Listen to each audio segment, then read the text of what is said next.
அண்மை செய்தி. கல்வி நிறுவனங்களில் பாலியல் துன்புறுத்தலை தடுப்பது தொடர்பாக தலைமை செயலாளர் முருகானந்தம் தலைமையில் ஆலோசனை மேற்கொள்ளப்பட்டு வருகிறது. இதுகுறித்த கூடுதல் விவரங்களை செய்தியாளர் ராஜகுமரன் வழங்க கேட்கலாம். வணக்கம் ராஜகுமரன், இது குறித்தான முழு விவரங்கள் என்ன பதிவு பண்ணலாம்? பள்ளிகள், கல்லூரிகள் உள்ளிட்ட கல்வி நிலையங்களில் பாலியல் துன்புறுத்தலுக்கு மாணவ மாணவியர் சிக்கிக்கொள்ளாமல் இருக்கக்கூடிய வகையில் தமிழ்நாடு அரசு தரப்பில் தொடர்ச்சியான நடவடிக்கைகள் எடுக்கப்பட்டு வருகின்றன. அண்மையில் ஒரு சில விஷயங்கள், பள்ளிகளில் மாணவிகளுக்கு பயிற்சி அளிப்பது போன்று பாலியல் ரீதியிலான துன்புறுத்தல் வழங்கப்பட்டதாக தகவல் வெளியாகி விசாரணை நடைபெற்று வரக்கூடிய சூழ்நிலையில் தற்பொழுது இந்த ஆலோசனை கூட்டம் தலைமைச் செயலாளர் தலைமையில் நடைபெறுகின்றது. காவல்துறை உயரதிகாரிகள், பல்கலைக்கழகங்கள், கல்வி நிலையங்களுடைய முதல்வர்கள் உள்ளிட்டவர்கள் பங்கேற்றிருக்கக்கூடிய இந்த ஆலோசனை கூட்டத்தில் அனைத்து மாவட்டங்களை சார்ந்த மாவட்ட ஆட்சியர்களும் காணொலி காட்சி வாயிலாக இணைக்கப்பட்டிருக்கின்றார்கள்.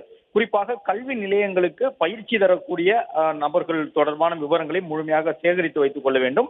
மாணவிகள் ஏதேனும் பாலியல் ரீதியிலான துன்புறுத்தல் குறித்த புகார்களை வழங்கினால் உடனுக்குடன் நடவடிக்கை எடுக்கப்பட வேண்டும். அந்த மாணவிகள் தொடர்பான விஷயங்கள் பாதுகாப்பாக வைக்கப்பட வேண்டும் என்பது உள்ளிட்ட பல்வேறு அறிவுறுத்தல்களை தலைமைச் செயலாளர் முருகானந்தம் வழங்கியிருக்கின்றார்.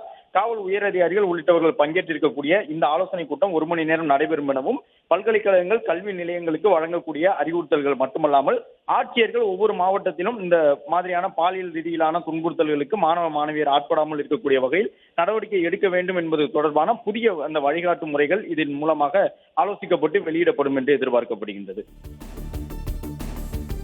விரிவான விவரங்களை வழங்கியமைக்கு நன்றி ராஜகுமரன்.